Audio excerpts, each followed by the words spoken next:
Shoot the Ones, a weekly MMA podcast. This is episode 9. Hi, I'm Genya. And I'm Dema. In this episode, we will go over Bellator 175, Rampage vs. King Mo 2. Also, we'll preview UFC 210, Daniel Cormier vs. Anthony Johnson in their rematch. We also have some exciting fight announcements coming up and some news. But before that, you can find us on SoundCloud, YouTube, iTunes, Stitcher, MMApodcast.com, and anywhere where the major podcasts are heard. We'll start right off with probably the biggest fight announcement. Werdum vs. Overeem. The trilogy bout was announced for July 28th for UFC 213. Yeah, Dema, exciting fight with heavyweights. Their last fight over at Strikeforce wasn't the most interesting. One thing when we were looking up their history that was interesting is their fights have all been pretty much spaced out 5 years apart. Their first fight, you said Werdum won by Kimura, and that was in 2006. Their next fight, Overeem won a decision in 2011, and now they're fighting again in 2017. Yeah, it seems like all three fights were spaced out through 3 different eras, it seems. We have their first fight taking place in Pride or Dream. Let me double check that, but you're right about the different eras. The first fight was in Pride, you were correct. But along with what you were saying about the eras, you got to see kind of Alistair, a little bit newer to his career. Grant, he had 30 fights in their first one, and a new Werdum, or a fresher Werdum. Then you got to see them in the middle of careers, and now we're getting to see them kind of in the fourth quarter. Yeah, and you bring up a good point. In their first bout, Overeem was predominantly of kickboxing background. Mm-hmm. He was a very lanky opponent, and Werdum was a more one-dimensional fighter in that he was pretty much a jiu-jitsu expert. Now, in their second fight, which took place in Strikeforce, it was a completely different story. I mean, Overeem has gone through several changes in his body size, whatever you want to attribute that to, horse meat. Yeah, and go ahead. And Werdum was just at that point of his career, he was just around the stage where his striking started improving leaps and bounds. So he didn't want anything to do with Alistair Overeem, and I think that fight in Strikeforce kind of marked a point in his career where he started taking his stand-up very seriously, and going into UFC from that point, he started showing some vast improvements in that, which brings us to this third fight. Both guys in fourth quarter, as you put it, but well more rounded and a lot more experienced with a lot less holes in their respective games. Excellent points, Dema. And like you said, with Werdum rounding out his game over at King's MMA, which we were talking about, Cordero and those guys, he's gotten to the point where he actually was a UFC champion. Something Overeem has not been able, despite being a champion in literally every other organization, including K1 Kickboxing he's ever been in. He has not been able to reach that UFC gold, which has much eluded him, and Fabricio has. And Fabricio's got a world-class jiu-jitsu game. It's not just good. It's world-class. It might be the best guy to ever do it in MMA. I would argue Maya over him personally, but you can't really go wrong with Werdum on the ground against the heavyweight. You know what I mean? Yeah, man. I'm really excited about this fight. Now, with the introduction of USADA to the sport, Overeem has looked significantly less muscular in the past few fights, and has he looked bigger. He looked more fatter, for no disrespect. But so has Werdum. So, both guys aren't cutting weight also. I don't believe to make the limit. No, both guys are considerably under the limit. I think Overeem's the bigger guy, and he's like maybe 253 pounds. Gotcha. Um, so yeah, man. Let's. Well, as far as a prediction, what do you think about this one? Yeah, people love our predictions, man. I was 5 of 5 on the Bellator the other night. You had to If sneak that in there. You did good last night. I wanted good money off of that card actually, But but we'll get into it when we do Bellator. of course. But as far as predictions go, I'm leaning towards it being kind of eerily similar to their last fight. I mean, Werdum has made leaps and bounds in his striking, but I don't think that the USADA has affected Overeem as much as you claim. I think it did affect the way that his body looks. Yeah, he's not shredded to death anymore, and I am of the believer, and I'm not here to slander anybody's name, but he probably did cheat at some point in his career. I am of the believer that he did do drugs, and he was caught doing so. Um, but I think that his skill and talent kind of outweigh that more so than like a guy like Vitor Belfort, um, where he's still having success against top guys. And I don't know. This is going to be a little bit tough fight considering he struggled a little bit about with Mark Hunt. And Verdum had a lot of success against Mark Hunt. If you remember that fight back then, he kind of used Mark Hunt as a punching bag. Yep. Um, it's a tough one to call, and I would say I'm leaning towards Overeem, but it really depends on how much Verdum put in the strike, and I wouldn't put a lot of money on this fight myself. If I had to make a prediction, I would probably lean a little bit towards Verdum in that he poses a much bigger threat in the grappling department. Uh, And you just hope Overeem loses every fight that he's ever in. yeah, that too. But But you know, let's I put a get little it. bit. That aside, you're being fair. Let's put a little bias aside. I think Verdum has the skill set and a more stronger chin at this point of his career than Overeem, and that's why I would give him this fight. I also would like to add that if we see the same Fabricio Verdum that's hesitating in the stand-up department, that it's probably going to go in Overeem's way. However, if Fabricio Verdum is pushing the action with his striking, kind of in the same fashion he did against Travis Brown, I think he can be successful. Yeah, those are solid hypotheticals, Dima, and I do think that because Verdum improved in his Muay Thai, he's not gonna need to use that trolling game that he tried to implement last time, and he's gonna be kind of comfortable with Overeem on the feet, even though Overeem is a dangerous guy there. Yeah, for sure. Let's move on. Our next fight announcement for this week was Michael Chiesa, Kevin Lee to headline UFC Fight Night 112 in Oklahoma City. Oh, that's a dope fight. Yeah, Chiesa coming back. I'm not too sure how long his layoff is, but it was considerable. But he had gotten some key wins there before that. I believe Chiesa is coming off of some injuries and a few surgeries to Mm. help mend that, which would explain the layoff. I like this fight in that both of the guys are kind of in a position in the division that they've both built up the solid track record, and I think they're somewhere in the middle as far as that 1 through 10, 1 through 15 rank spot goes to, and they've been kind of both asking for bigger fights at this point.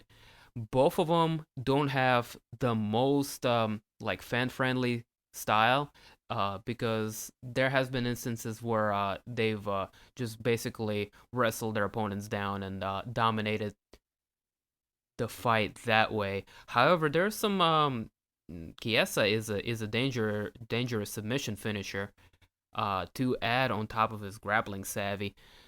I'm a fan of the guy since his debut in UFC, like through Ultimate Fighter, and I've been kind of following him closely since that.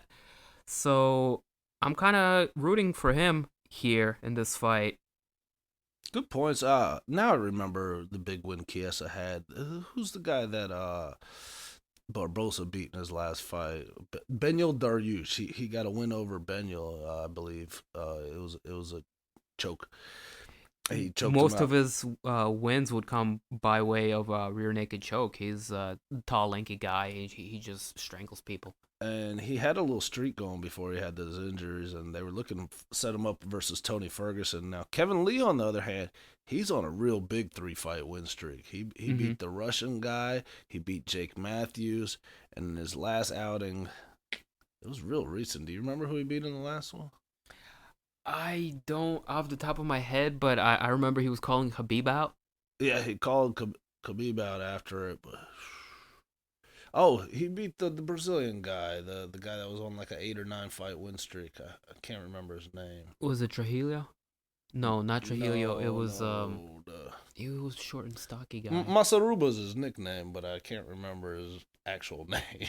Okay, fair enough. But yeah, he beat Masaruba. God, I'll remember that name later. There's so many names in MMA. But anyways, impressive 3-fight win streak, and he's going against Chiesa here.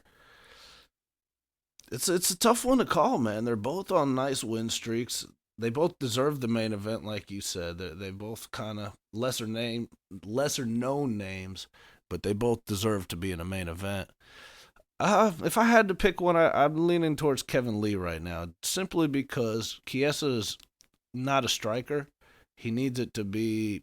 He's good at making it a grappling match, but as good a wrestler as Kevin Lee is, I don't imagine Chiesa getting the takedowns. Ooh, I like it. We're picking against each other here.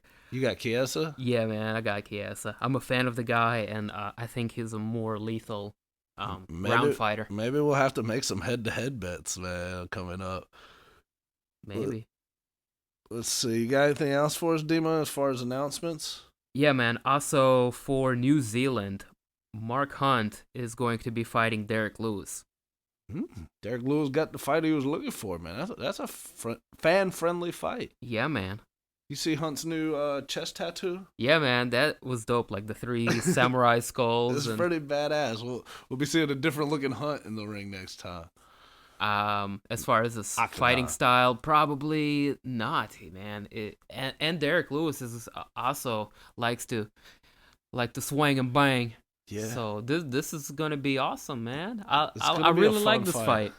It's gonna be a fun fight. As far as predictions, who you got?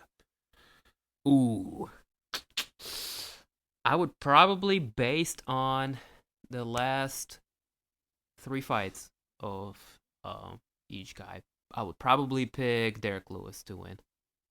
Interesting. We're going against each other again. I think Derek Lewis's only way to win is by knockout.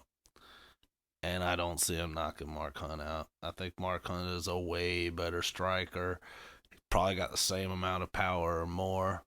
I see him putting a hurting on Derek Lewis, actually. He's technical, but he also got knocked out in his last couple fights. I agree. And styles make fights, and you look at those guys Mark Hunt was fighting, and they weren't slow and plodding like Derek Lewis with the power. They were guys like Overeem. Wasn't JDS one of them? JDS, but that fight has been a while back. That was before Brock. Who else did he lose to? Oh, and Brock Lesnar, which is just embarrassing. Yeah, there's really no explaining that besides he fought a huge motherfucker. So, big boy. Roided to the tits. Yeah. Yeah.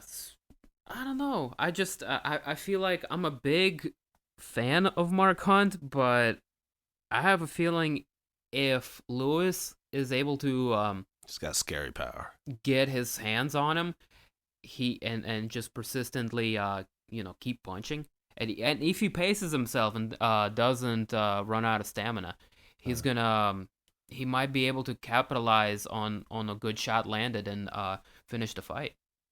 Yeah, cool fight, man. It's one of those fights where you try to like think about it in your head how it's gonna play out, and the fight just kind of gets more exciting for you. You're like, I want to see how it actually happens because both these guys have the power to finish each other, man. Lewis hits hard. He's probably the hardest hitting guy in the UFC in my eyes, besides maybe a Rumble Johnson. Yeah. So 3 really exciting fight announcements. There's a couple of more if you want to fire them off real quick. Yeah, I'm just gonna shoot them off just one by one. We got, this has always been a tough name for me, Olawal Bangbus versus Paulo Henrique, who looked great against Soldier Boy a couple weeks back. We got Eric Silva versus Yancy Medeiros. 4 fights on UFC Fight Night 111. Andrei Arlovsky versus Marcin Tabora. Hmm. Takanori Gomi versus John Tuck. Yutu Sasaki versus Justin Scoggins. Russell Dwayne versus Quan Ho Kwok. And Cyril Asker versus Walt Harris. One fight I'm excited about on that card, Dima, is Arlovsky versus Tabora. Yeah, that's exciting fight. And you got an old school vet and coming up, and you got Tabura and up and comer. Two strikers, yeah. We got two strikers, and Tabora's hungry. And Heavyweights. yeah, if I had to make a prediction, man, as much as I want Arlovsky to win, I would have to lean towards Tabora, man. It seems like he wants some more. Yeah, kind of in line of what I said. If you look at the last three fights of each guy, Arlovsky has not been looking good, man. He's been knocked out plenty. With that said, I'll be rooting for him. So, I think that's it as far as fight announcements. We might have some news. No, I was thinking more about getting right into Bellator. All right, fair enough. Let's jump right into Bellator 175. Rampage versus King Mo in what was a rematch between the two gentlemen. Yeah, Dim, it was a good rematch. I didn't get to watch the preliminaries on Spike. I did hear a lot of complaints online about the choppiness of the stream, but the main event, or the main card rather, it was a lot of fun, man. I enjoyed it. I think the worst fight of the night was probably the main event. Do you want to start from top to bottom or from the bottom? Let's go top to bottom as I pretty much only caught the main and the co-main. Okay, so you didn't watch our Russian comrade? No, I did watch the finish, but that wasn't much of a fight, so that was the It, first round it wasn't, even finish. though, like Chael said, Gormley looked good up to that point. He was kind of winning the fight, man, but Kurtanov was very patient. Yeah, man, and then he just caught him a couple knees, some punches, but top Yeah, to bottom, top top to to bottom. bottom. That's right. Rampage King Mo rematch, and what went I think in the right way this time. King Mo won a decision. Yeah, the judges got it right. It was a good fight, man. Mo came out and won the first round pretty handily. Got on top, did some techniques where he'd hold his hand behind his back, hit him in the face. Second round, Mo tried that again, but Rampage found a little bit of room where he was able to catch Mo, and he started hurting him. He hurt him a couple times in that round where you were a little bit worried that Mo might go down, but he survived to the end of the round and came back. And this is what I really appreciate about Mo's game now than when he started, because Mo wasn't able to like in fight strategize. And this time, he's like, whoa, I didn't like getting hit there. So he did a strategy that wasn't really as crowd friendly. He kind of like a Randy Couture, like, let me grab his leg, push him up against the fence. Oh, now he can't hit me with knockout punches here. Mm-hmm. He did that and really kind of stalled out the fight, won him the round, still got like a takedown that round. So he snuck by the third round. Got a clear two round to one decision. They got it right. It's probably what Bellator wanted. Coker knows that Rampage is leaving for 3 years, and Mo is a guy that they really want to push. And even after the fight, they had Ryan Bader come out, and they announced that one. Yeah, very exciting. Bellator is making lots of news in what was kind of a slower paced news week in the MMA landscape. Yeah, and they were happy about it, man. They marched out all their big free agent signings. They marched out some of their opponents and stuff, and did personal interviews with these guys, and really brought them in a nice light.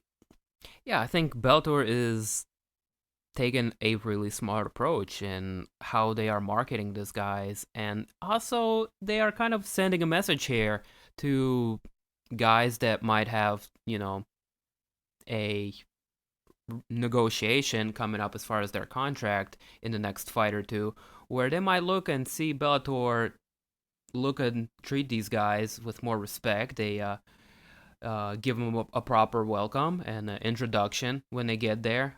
The money's there, ability to make more money with sponsors because there's not that restriction as UFC has with Reebok. So there's a lot of lucrative things about Bellator that people are looking at, and I don't think they could be doing things differently as far as sending this message out to other potential fighters in the future that might work with them. Exactly, and they gotta advertise themselves all the way, all the time, so that they can be opportune to these things. Like when UFC sells for 4.2 billion, you know, the fighters see that. Scott Coker and Bellator take advantage of those guys. Are like, wait a minute, you guys are getting 4.2 billion. Why am I getting 15 and 15? You know, and then the Reebok deal. They're looking at stuff like that.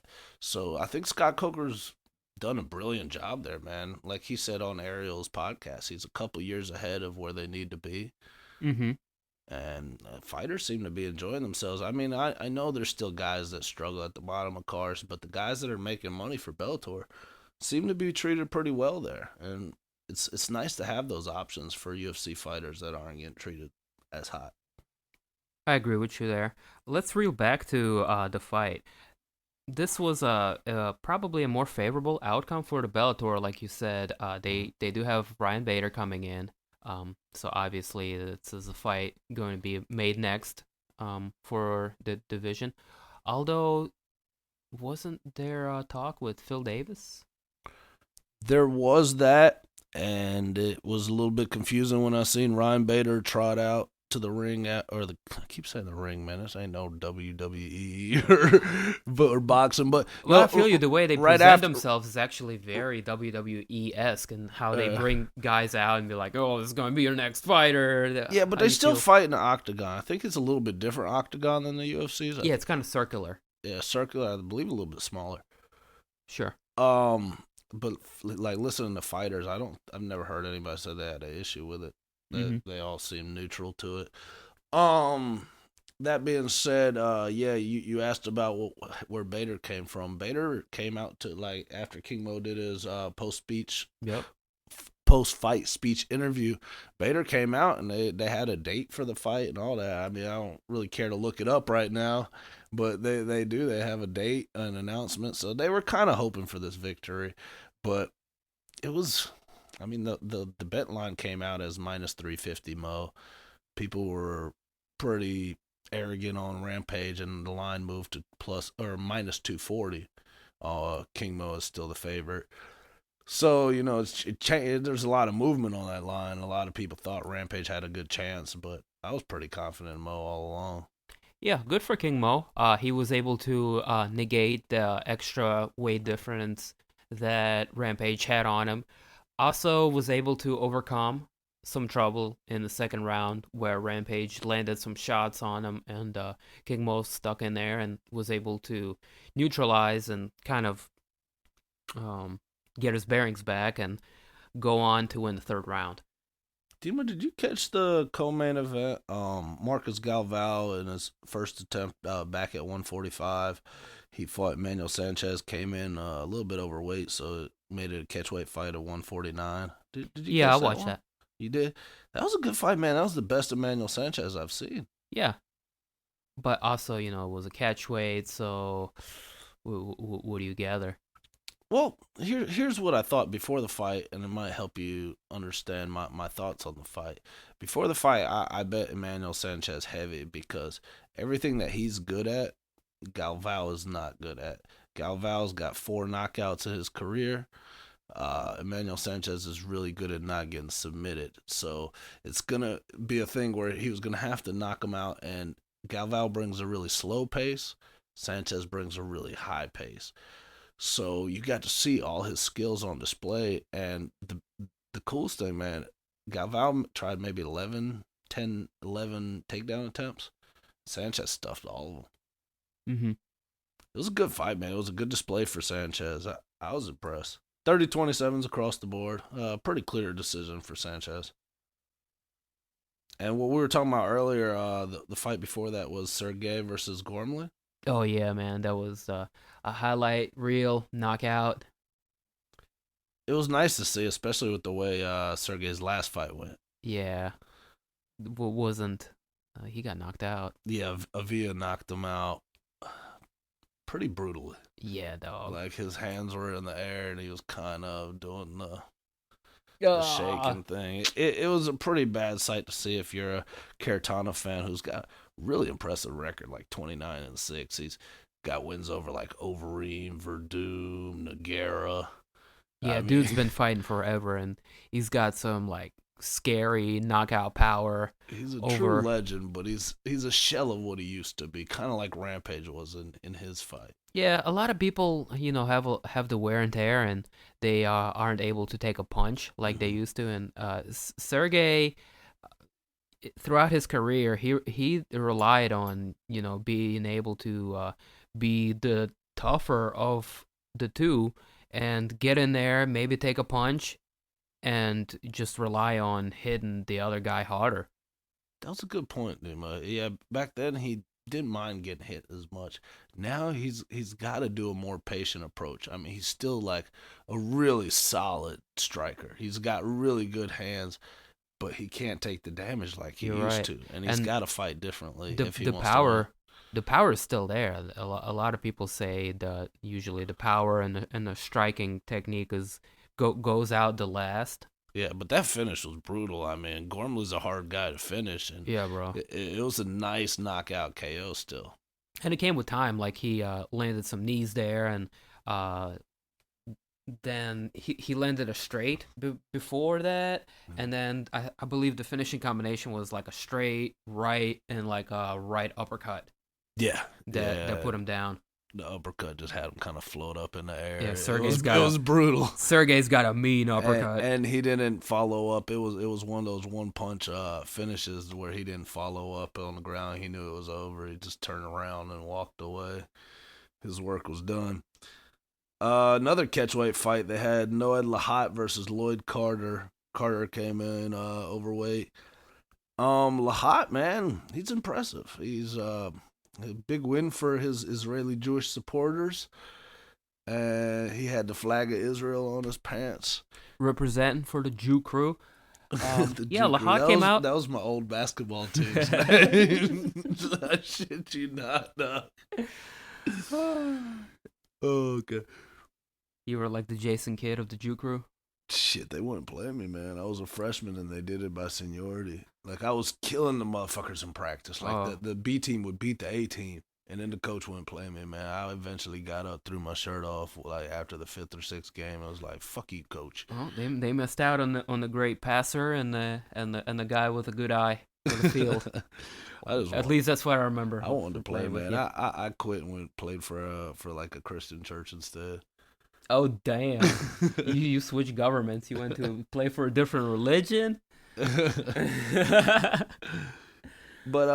Lahat kind of dominated Carter, man. Carter caught him with a jab in the first round that kind of sent him back a little bit. But Lahat just showed his grappling expertise and was able to finally get the submission by rear naked choke. Yeah, I did not see the fight, but pretty much you broke down how I heard it. Lahat had the superior grappling, which led to the finish of the fight. Yeah, he got the finish was choke there in the end. in the second round, and he kind of dominated. It looked like he could have finished him at the end of the first round also, but he didn't quite get it. The next fight, man, lesser known guys with impressive records coming in. It was Steve Cazzola versus Jake Roberts, and this one only took 28 seconds. Dema, Cazzola came out firing, looking like a young Vitor Belfort. Oh damn! It was impressive knockout, man. It was a good card overall, but like I said, man, choppy prelims from what I hear on the internet, and the main event wasn't as great as it needed to be because King Mo fought a wise strategy to win. Yeah, against a much bigger opponent. Dema, is what we're going over next. Is that UFC 210, Cormier versus Johnson 2? Yeah, guys, we'll get right into it in what we like to call the meat and potatoes of the podcast. I'm excited, man. This is a sweet one coming up. We're gonna preview UFC 210, and that's gonna be a dope card. We're excited. We have a bunch of UFC cards coming up in the next 2 months that are just gonna be barn burners. I like it because you know every name on the card. I mean, some of these guys aren't out of this world talent. Definitely not even in the top 15. Some will, but I mean, you got some hammers on there like Kamaru Usman. Josh Emmett. Got guys that are real interesting. And towards the top, you got Cormier, Weidman, Musasi, and Johnson. Yeah, man. Lots of good fights to preview here. We'll go bottom to top. Bottom to top, since it's a preview, yes sir. Yeah, yeah. So we have for the Fight Pass portion of the event, we are starting with a flyweight bout with Magomed Bibulatov versus Janelle Lauza. Do you have any insight about these fighters? I do. I need to get Wikipedia up on that one because, as always, Sherdog and Wikipedia's orders are different, but yours is correct. What was that fight again? Janelle Lauza and Magomed Bibulatov. Okay, I know very little about Laza. I know Laza's got one win in the UFC, so he's the only one of those with an actual UFC fight. Uh, Mamed, where is he? Magomed Bibliotov. He's solid, man. He used to be the champ over a World Series of Fighting, and he brings a really heavy pace. I think they already have a bet line out for that fight for some reason, even though it's the bottom fight on the card, and they don't have all the bet lines out. But he's a 4-1 favorite over Janelle. Which is interesting. To give a little background on Janelle, he is a Filipino Mm. coming into mixed martial arts with a boxing background. He has a pretty solid record in boxing in his home country of Philippines. He is also coming into this fight riding a 5 win streak, like you said, with his last fight being a win from UFC. Oh, I remember him. Yeah, he beat the tough China winner in his last one, that Ziku Yao. He's actually a pretty scary man. His nickname is the Demolition Man, like Alistair. And if you remember him, he does kind of look like Alistair. Man, he's kind of a tempting pick at the betting line that it is. I think they're just expecting the Russian guy to really be able to out sambo him and out grapple him and outpace him. Yeah, so you have an experienced striker versus experienced grappler. Typically, I would tip my hat off to the grappler, but this guy seems to have a pretty solid experience coming into this fight. So something to keep an eye out for. Yeah, I would definitely lean towards the Russian, but not at those lines. Not at -4 to 1. Let's go into the next fight. Women's bantamweight fight. Do you know how to say this lady's last name? I'm gonna let Which you. one, Chikagian or Chukagian. Aldana? All right. Yeah, Chukagian. Okay. Yeah, Caitlin Chikagian versus Irene Aldana, women's bantamweight. Word. A little bit about that one. They're both coming off of losses. Uh, Aldana is Alexa Grasso's teammate, and Chikagian was a big prospect coming into UFC. Lost her last one to Liz Carmouche, Mm-hmm. and Irene Aldana lost to Leslie Smith. Leslie Smith. So both losing to veterans of the game, but not as what do you call high rated veterans. Mm-hmm. I still like this fight, man. They're two strikers. Caitlin's more of a kickboxer, Muay Thai striker, and Irene is more of a strict boxer, like good hands boxer.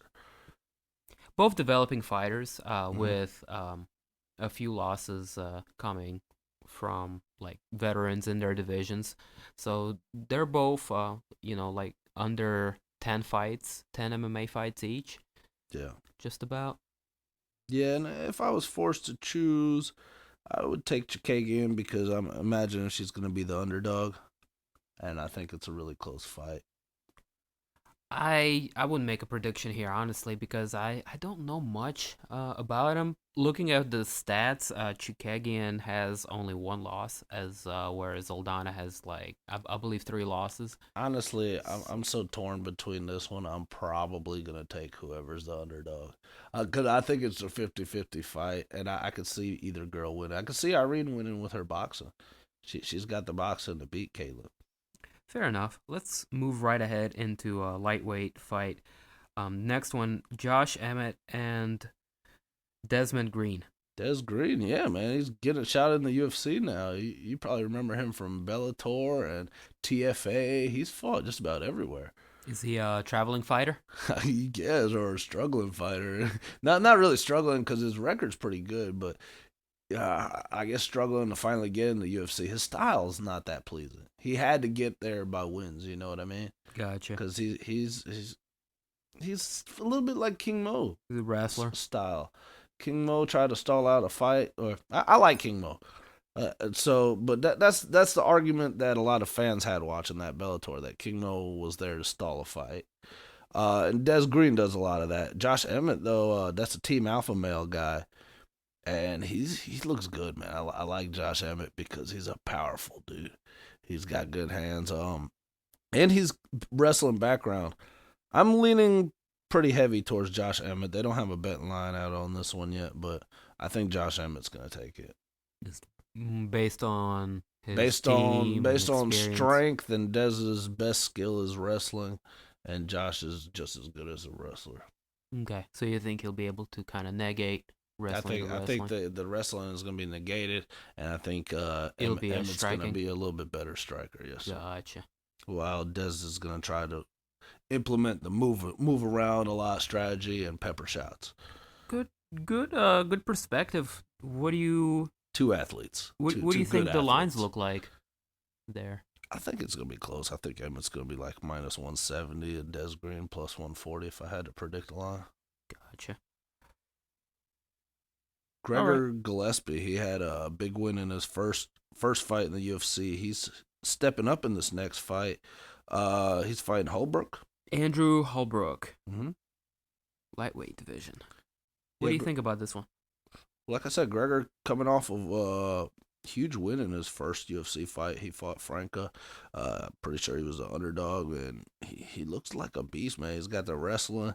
He's got striking. This is kind of like two prospects, different places of their career. Holbrook's already got a couple more big name wins. Who did Holbrook beat? That was a pretty known fighter in his last fight. Do you remember? I don't off the top of my head. It was a main event. Oh, Jake Matthews. He beat Jake Matthews. You're right. And that's an impressive win, man. Jake Matthews is a heck of a prospect in my eyes. Definitely would. Holbrook's probably going to be the favorite coming into this fight, but it's a prospect fight. Interesting. Gillespie is a Ring of Combat former champion. Also coming into UFC, he had a unanimous decision win over Franca, like you said. Currently riding an 8-0 winning streak. Yeah, he's got good, clean, quick striking, and he's, like I said, also wrestling base. So he's going to force guys to stand up and bang with him. A little bit like, I know I compare a lot of guys to this guy, but a little bit like Justin Gaethje.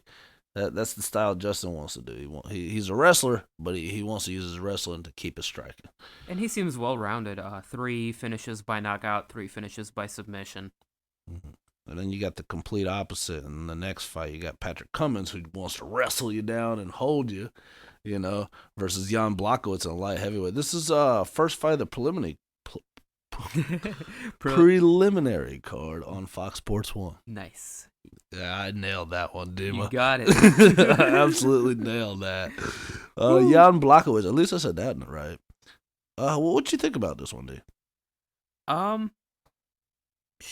Let me gather my thoughts. Jan Blachowicz is has he fought since the fight with the Gus? Gus, that was his last loss. No, his last fight was Gus, and Patrick Cummins is also coming off of a loss, I believe. Yeah, you're right. Against Nog and Glover. Actually, he's coming off of 2 losses. Mm-hmm.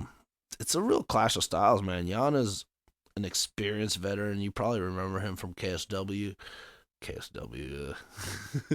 That is the name. I was trying so hard not to say K and W Mm. and say KSW. But yeah, he fought in the Polish promotion. He was like their star there.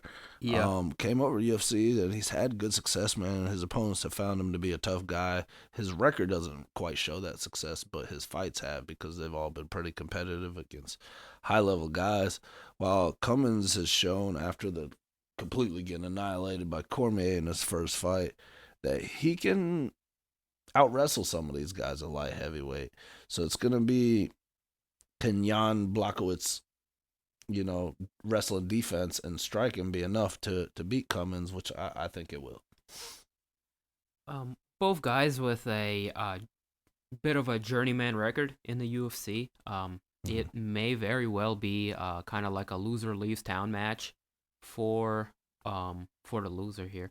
Quite possibly, and I don't think that's as much because of skill. I think that's more because these guys aren't bringing the ratings. Well, there's also huge disparity in the light heavyweight division because it's kind of shallow. You have, I think, like 5-6 killers there, and the rest of the guys are, to be honest, are not on the same level as. What are these guys like ranked? Maybe like 8 through 15. Yeah, somewhere Because around the ballpark. Jan is in the top 10, right? Like maybe 8th. The UFC rankings like change on daily basis. Yeah, I don't. It's keep hard up to follow, with, but I don't keep up with it myself. if I had to guess, you're right. Probably 8 to 15. Is there even 20 fighters in their light heavyweight division currently? I don't know. I think like 25. Okay. Something like that. But yeah, you're probably right. They're probably at the bottom end of those guys. What's the next fight on that card? Next fight we have. Ooh, let me go back. It is a featherweight bout between Charles Rosa and Shane Burgos. I don't have a whole lot to offer on this fight in terms of technical, what's going to happen, technical breakdown. I do think it's going to be a fun fight, man. These guys are both also, this is another prospect fight with two surgeon prospects that are kind of good in different areas. Rosa's more of a jiu-jitsu guy and Burgos is more of a wrestler. Yeah, like you said, Rosa is a black belt. Very, jiu-jitsu, um, experience heavy. Has a lot of submission wins on his record. I'm looking over here. Yeah, while you're looking, since people love our predictions, man, they're just steaming about our predictions every week. I guess I'll throw one out on that one. I'm probably leaning towards Burgos. I think he's probably going to be the underdog as long as he can avoid a sub. I think he's going to probably put a hurt on Rosa at some point in the fight. Actually, I think it's going to be back and forth, to be honest with you. It's hard to say he's going to put a hurt, but he's got a good chance at victory. I like Charles Rose's chances here. I'm gonna go ahead and make this exciting and pick against you. Cool. And get in this fight with the up and comers. I don't think we did much predictions in the last Sometimes I forget few fights. Sometimes I forget to say mine. Well, I guess when you don't know much about, I don't make a prediction on the fighters I don't know much about. So on the prelim fight pass, I didn't really make much. And what makes it hard on, us hosts that shoot the ones is we don't get the betting lines on this. It's a lot easier to make a thoughtful prediction when you see the betting line on it, the initial betting line. And they also swing all the time. Mm-hmm. Yeah, but that's fine with me also once it swings. But I do like to get an initial line so I can get an initial reading because when I do my prediction, I'm basically just saying how their skills match up and who I think is going to win. But sometimes that prediction can change when I see the betting line. Like, say the next fight, Kamaru Usman versus Sean Strickland. I expect Usman to be like a 2 to 3 to 1 favorite, But if we're talking about he's a 4 to 1 favorite, I might put $1 on Strickland just because he's dangerous and he's a gamer. That's a fair assessment. I'm big on looking at their past records, like last 3 recent fights, and kind of go off of that as where they're at. So as far as this fight with Strickland, he's riding a 3-win streak against Tom Breeze, Alex Garcia, and Igor That fight with Breeze was close. Araju. Yeah, it was a split decision. It was a close one, but 3 impressive victories nonetheless. I think the only one that's not still in the UFC is Igor. Yeah, he's a black belt in jiu-jitsu. What team is he on? He's like 18-0. He's Team Quest, Millennia MMA, RVCA Training Center. So this is Team Quest versus Black Zillions, or I'm not even sure if Black Zillions are still together, but Kamaru Usman was one of the original guys there. I'm pretty sure he still represents the Black Zillions. They have splintered in like 3 different camps. But I think when Usman's still, like, when he's gonna come out and fight on Saturday's card, he's still gonna come out and represent the Black Zillions. Am I right or wrong? I don't know. I'm pretty positive he will. We'll see on Saturday. But as far as breakdown on this fight, Strickland, like Demo said, he's on an impressive streak. He's good everywhere. He's got a little bit of a boxing background. He's good hands, good on the ground. I think he might be a little bit more technical striker than Usman. Kamaru Usman, though, he's an interesting guy. He does some commentating. I forget the promotion he commentates for. It's a smaller one. He's an interesting guy over there at the Black Zillions, but he's a skilled guy. I believe he's still undefeated, Dima, if I'm not mistaken.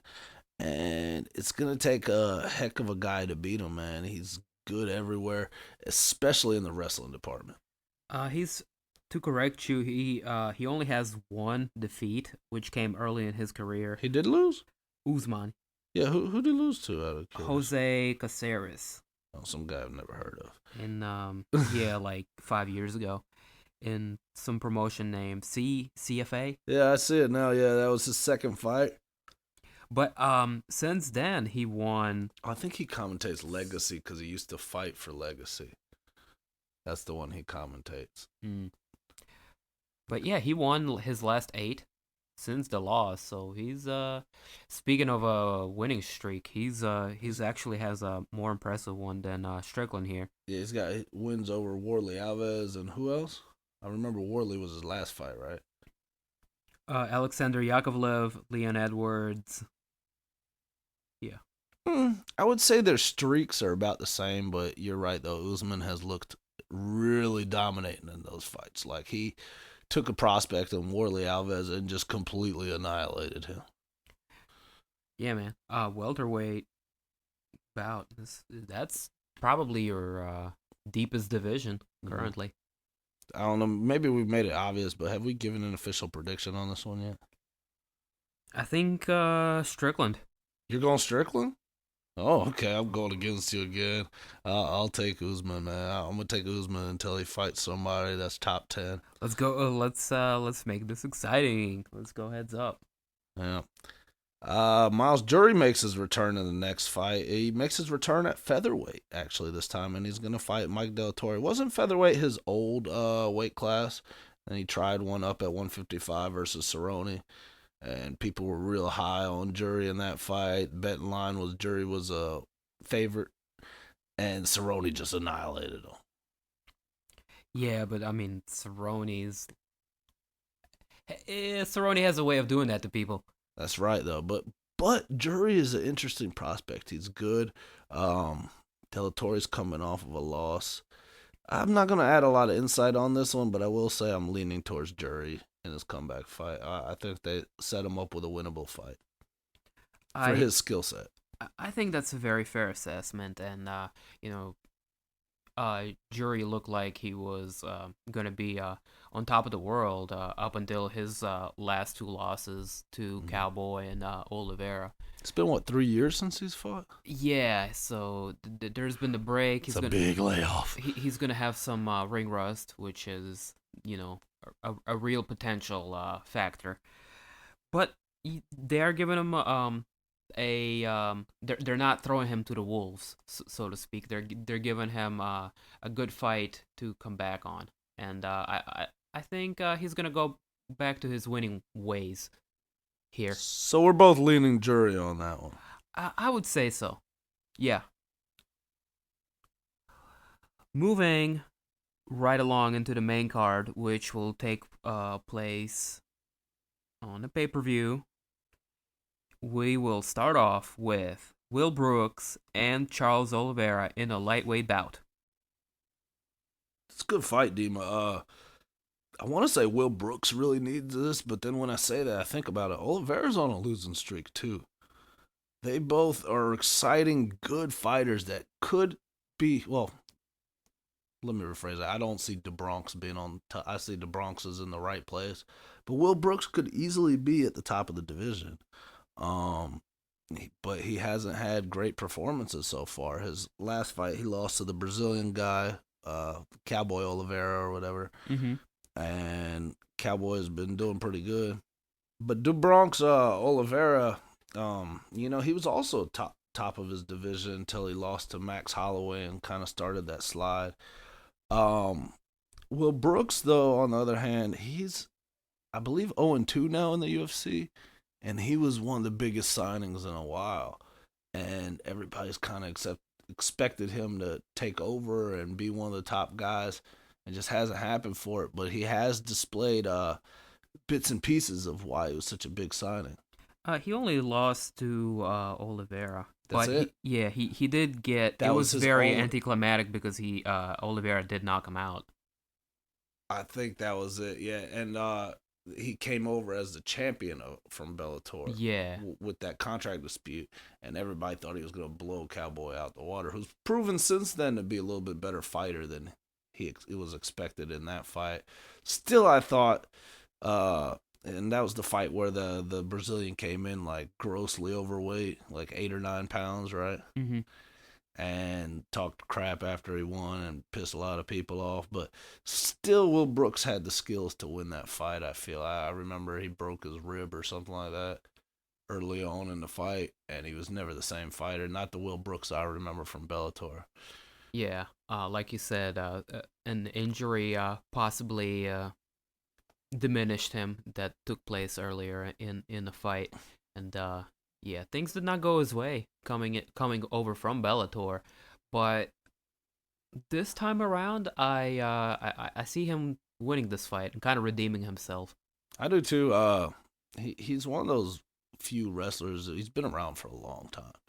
He's American top team. Mm-hmm. Um, and now becoming Mark Diacasa's number one training partner. I think he's more of a guy that's going to teach Mark how to be the next level than vice versa. But I do think they're great training partners for each other. Um, I see Will Brooks giving Oliveira a problem. Oliveira's really slick off the ground, but I don't see as Brooks as a guy that's lacking, getting caught in a lot of submissions. Yeah, I agree with you there. Charles Oliveira has kind of had a up and down um, Uh, record in his last few fights. And if you remember, Brooks fought Held a couple times, and Held is way trickier on the ground, and I believe a better jiu-jitsu guy than Oliveira is. Yeah, Oliveira did get subbed. Yeah, Like by Pettis recently. yeah, and also his latest fight, he got subbed by Lamas. Hmm. So it seems like, besides a few people on this card, this is kind of like a redeem yourself card for a lot of people. Speaking of, we have a couple gentlemen in their fourth quarter of their career. Both coming off losses as well. In welterweight division. A veteran Thiago Alves against another veteran Patrick Cote. Yeah, shoot the ones listeners. Even though it's guys coming off of losses, they're doing a good job matching these guys up. I like this fight, Cote versus Alves, even though it doesn't mean a lot. Guys coming off of losses it might not be. They could be more motivated, and we tend to see more exciting performances coming from kind of a higher stakes fights, so to True, speak. and like hypothetically speaking, if one of these guys shits the bed, they're probably gone. Yeah, unfortunate reality of our sport. Yeah, and because I mean they've been on a string of losses, and it's hard to I don't know, man. But let's talk about how they match up, man. I like it. They're two strikers. We got Cote, who's damn near impossible to hurt. He was knocked out in his last one, right? Mm, Or was he was beaten? I'm pretty sure he got finished though. I think it was a knockout. I'm not positive. I will tell you right now. It And was a TKO loss from Donald Cerrone. yep. I remember that one, and that was an impressive win for Cerrone. But Cote, he's a good striker. He's a little bit on the slow end, while Alves's main skill was kind of being a quick striker. Yeah, it's very snappy. Is like has these lightning quick leg kicks. But he didn't quite look it as a pretend lightweight in his last fight against Jim Miller. Jim Miller had a pretty easy time with him, easier than the bet line would have suggested. But now he's back up at welterweight, and at welterweight he's always been a little bit of a problem with his skill set. If I had to lean, I think I'm gonna pick with my heart here, Dima, and not with my head so much. I'm gonna go with Patrick Cote. I agree with you here.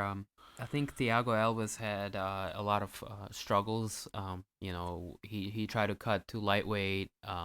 Didn't go his weight exactly. I think he missed weight in that. So he's back fighting at 175. I mean 170. 170, yeah. And I think he's a smaller guy in the division. I think he can't quite rely on his speed and athleticism as much as he did in his in the younger years of his career. So I think I'm gonna lean towards Patrick Cote here. That's an excellent point, Dima. Thiago Alves's skill set to win fights has kind of changed a lot. While Patrick Cote still uses the same set of skills, they both slow down, but he, Patrick Cote wasn't winning off of speed. Mm-hmm. You know what I mean? He's more technical. Speed and power.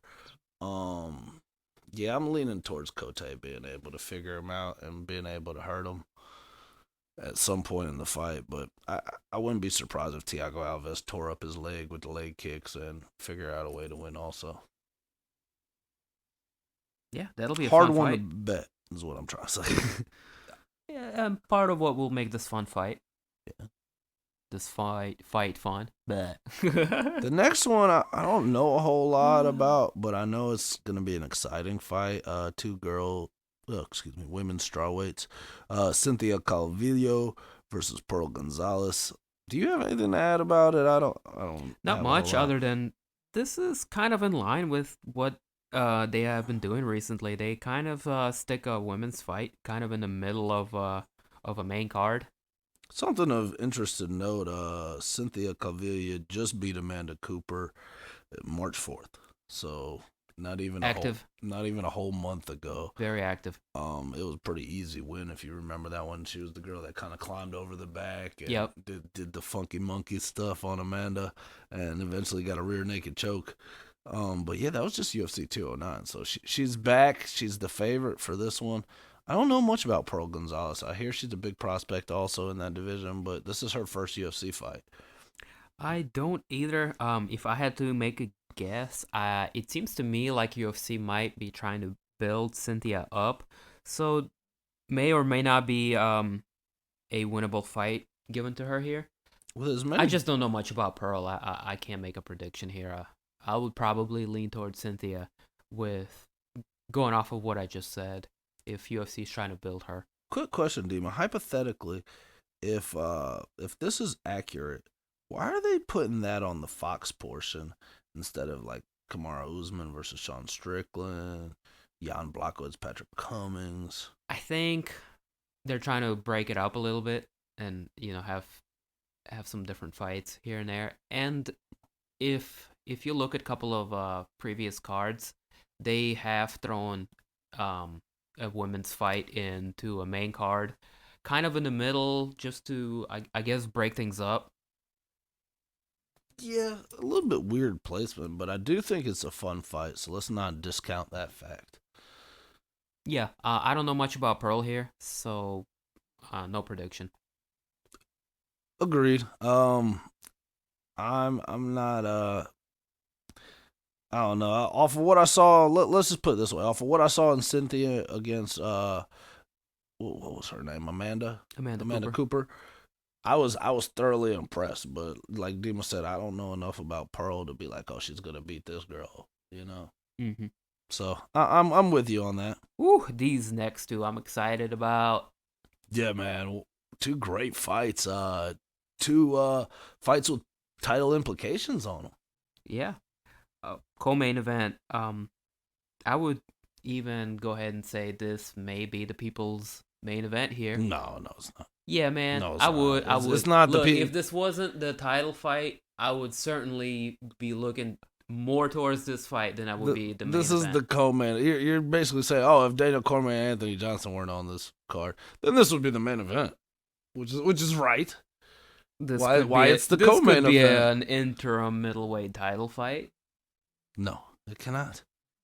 with all the crazy shit that's been going on. It cannot. With all the crazy shit that's been going on. This is like the fourth and the fifth guy in the division going at it. Good point. I mean, your Jacare and Yoel Ramiro would clearly be Yeah, and then the you got obvious. Luke But then Rockhold is still a player in that division. That's a hell of a division.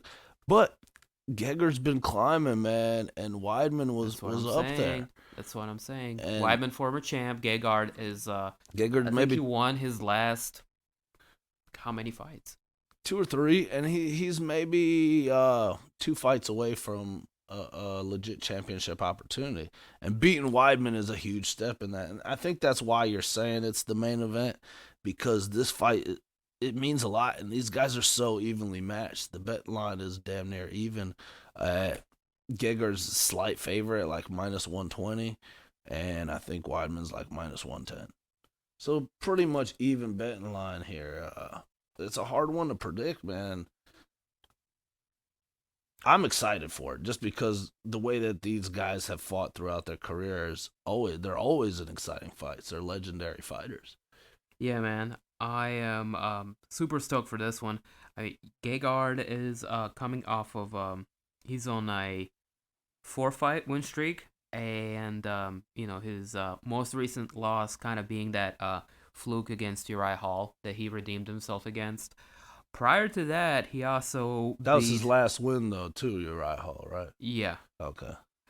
Prior to that, he also beat Costas Philippou, Dan Henderson, like Mark Munoz, Latifi, Embarrassed Vitor there. OSP. I mean, he's beat the who's who of a lot of organizations, a lot of divisions. Has been in there with the Strike Force, And you're just talking. Pride, Dream, you name it. Yeah, he's got like 50 fights. I mean, he's even got a fight versus Jacare like way back in the day, man. That fight was crazy as hell. Finished Jacare with an up kick. Or the upkick, yeah, man, that was crazy. I mean, this guy's fought everybody from King Mode.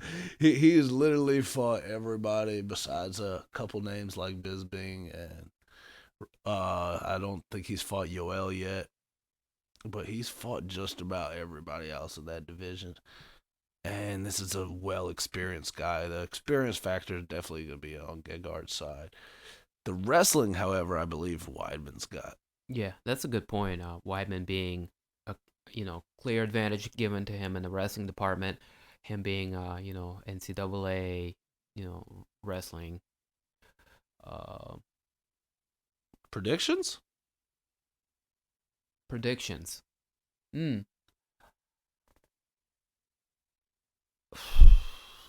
I'm thinking about it. I mean, close fight, like you said. Both guys have you know some clear advantages, and like you said, Weidman with the wrestling, and Gegard probably with the striking and overall amount of experience. At the same time, Weidman was a champion of the beat Anderson, during his pretty much dethroned him during his prime. Yeah, Tough. he was champion and he had a number of defenses. Yeah, man, and this is a tough fight for him coming back off of the losses he endured against Rockhold and Yoel, which was just Yoel, brutal. which was tough to watch. Brutal, absolutely brutal.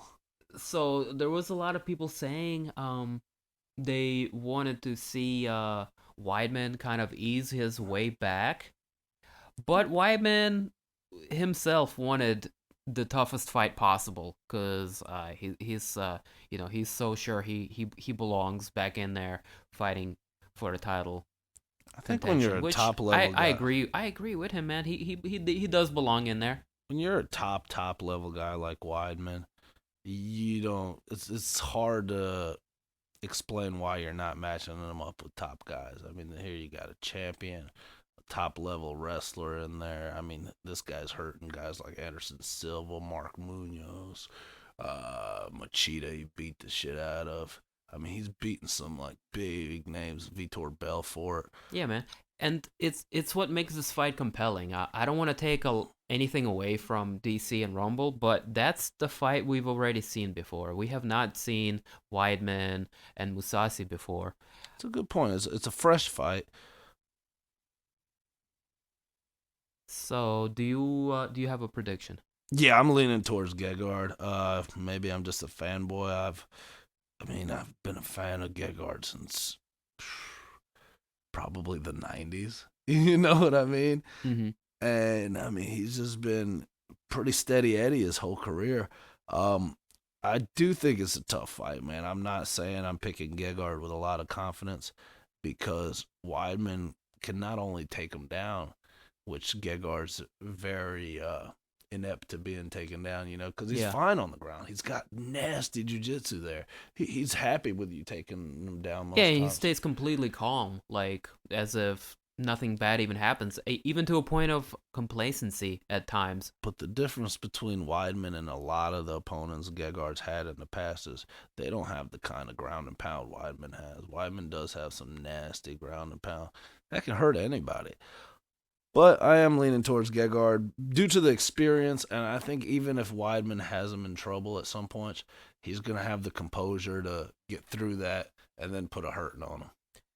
I I would lean towards Gegard myself, like I said, and again going off of each guy's last three fights, Gegard has redeemed himself against his um, one loss in a long time, and he's had some he's had an impressive winning streak, whereas Weidman is coming off of a couple of really tough knockout losses. So I would lean towards Musasi myself, probably. This is a very tough fight for Weidman coming back from a tough knockout like that. And now the real main event and Dima's hypothetical main event. No, but seriously, the main event, man. I'm actually maybe because for me, like these are four of my favorite fighters: Gegard, Chris, Daniel, and Anthony. They're four of my favorites, and I do think Anthony Johnson has earned his rematch, so I'm okay with seeing a rematch. Like if I thought there were other guys deserving over him, Oh no. then I would be kind of pissy about it. I'm not saying he hasn't earned it. I'm just I feel like I've seen this fight, and if I had to make a prediction, I would say it has a likelihood chance of repeating itself. I agree. Cormier has shown he's got the distinct advantage in a lot of areas, but not in power. Yeah, I mean closing distance, wrestling, grappling, clinch work, dirty boxing. I think DC is a more complete fighter and um, beats everyone in the division. Is going to retire a light heavyweight champion unless he fights like John Jones, and John Jones has just like an amazing comeback, which is a 50-50. I don't know if that happens now at this point. It's a good point. John Jones will be back. For sure. Yeah, I don't Will think it? it's 50-50. I'll put my reputation on the line and say John Jones will be back. Let me clarify. 50-50 on he comes back the same John Jones that we saw fight, say, Daniel Cormier for the title. Yeah, but I kind of graded on it. Like for me, Daniel Cormier has already done enough to cement his legacy. Coming from when he was in Strikeforce, winning that heavyweight Grand Prix where he was the alternate guy. He wasn't even in the tournament. Somebody had to get injured. Yeah, that was hella impressive. He got in there and he beat all those guys. Came over to UFC and just started throwing heavyweights on their head like Roy Nelson, Josh Barnett. Like, let's not discount his fights at heavyweight. Also, he was a beast, and the only reason he wasn't champion is because he didn't want to fight Cain Velasquez, his friend. And like you said, we talked about it on prior shows. I think we announced this fight on the Shoot the One show. Well, we didn't exclusively announce it, but I'm saying we announced it on our show and talked about it. But yeah, we both kind of leaning towards Daniel. He's already proved that he can beat him, and he's good enough. He's a good enough striker to where, well, one, his head is fucking hard, man. He can get punched in the head and it's not gonna hurt him too bad. But secondly, he can box himself a little bit. He's really good at the inside boxing game. He's got a good uppercut. He's got good power. He's got good speed on his strikes for a heavyweight. Or excuse me, this is a light heavyweight bout. For a light heavyweight, he's got real good speed as well. But most importantly, he's got that world class wrestling game, which I think is gonna beat damn near everybody besides, like you said, John Jones, who surprised the heck out of me when he was the one getting the takedowns in their fight against an Olympic wrestler, which just says more about the freak athlete John Jones is, man. His whole family, football players and shit. He's a freak, man. And I think more than anything, that surprised Cormier. I think if they do fight again, I do grade Cormier on a curve because, like you said, he's still got to cement that legend status. And that's what Cormier says also. He says he's got to beat John Jones to actually cement that status. But I think otherwise, man. I think he's already there. I would agree with you in that, he's done everything he needs to do. I think personally, for him, the John Jones thing is something he wants to do and get past and, kind of get it out of the way. I think it's a big goal of his. Let's not overlook Anthony Johnson either. This is a close bet line fight, and this is the kind of guy with scary power. Yeah, and he hurt him in their first fight. I think Anthony Johnson comes in a better Anthony Johnson than their first fight, to be honest. So, always improving fighter, yeah, man. And scary power. But I agree, man. I think Cormier's chin and his will to win is gonna be enough.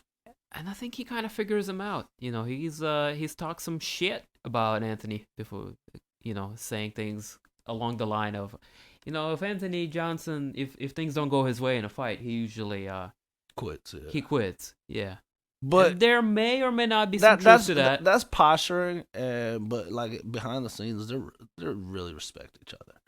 And sometimes in front of the camera, I mean, they're Anthony Johnson's like, he's the man, but I want to beat the man. That's why. Oh. Excuse me, Shoot the Ones listeners. But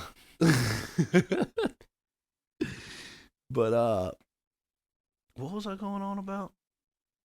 DC. It's good. Yeah, dog.